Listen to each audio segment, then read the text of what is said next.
নৈহাটির বড় মায়ের মন্দিরে আজ সকালে এমন একটি ঘটনা ঘটে যা শুনে নৈহাটির সমস্ত মানুষ এখনো অবাক। ভোরে এক ভক্ত নাম সুশান্ত বহুদিনের মনস্কামনা পূরণের আশায় মন্দিরে এসেছিলেন। তার ছোট মেয়ে অসুস্থ ছিল বহুদিন ধরে, অনেকদিন চিকিৎসা করিয়েও কোনো উপকার হচ্ছিল না। মন্দিরে ঢোকার আগেই তিনি মন থেকে প্রার্থনা করলেন, মা, যদি সত্যিই তুমি আমার প্রার্থনা শোনো তবে আমার মেয়েকে জীবিত করে দাও।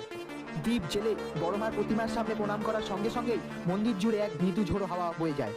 আচমকাই ঘন্টা বেজে ওঠে, অথচ কেউ ছোঁয়নি। সুশান্ত কিছুটা হতবাক হয়ে তাকিয়ে দেখলেন প্রতিমার চোখ থেকে এক ফোঁটা জলের বিন্দু ঝরে পড়ছে। ঘন্টাখানেক পর বাড়ি থেকে ফোন আসে, তার মেয়ের জ্বর হঠাৎ কমে গেছে। ডাক্তারও অবাক হয়ে বলেন, এ যেন এক অলৌকিক আরোগ্য। লোকেরা বলে বড় মা যখন কারো মনোবাসনা পূরণ করেন তখন তার মূর্তি থেকে বর্ষিত হয় অশ্রু। আর সেই আশ্চর্যটি নৈহাটির মাঠে আবারও প্রত্যক্ষ হলো। নৈহাটির বড় মায়ের প্রতিদিনের অলৌকিক ঘটনা সাক্ষী হতে চাইলে চ্যানেলটিকে অবশ্যই সাবস্ক্রাইব করুন। যে আপনার সাথেও যদি এরকম কোনো অলৌকিক ঘটনা ঘটে থাকে কমেন্টে অবশ্যই জানাবেন। মন থেকে বড় মার নাম স্মরণ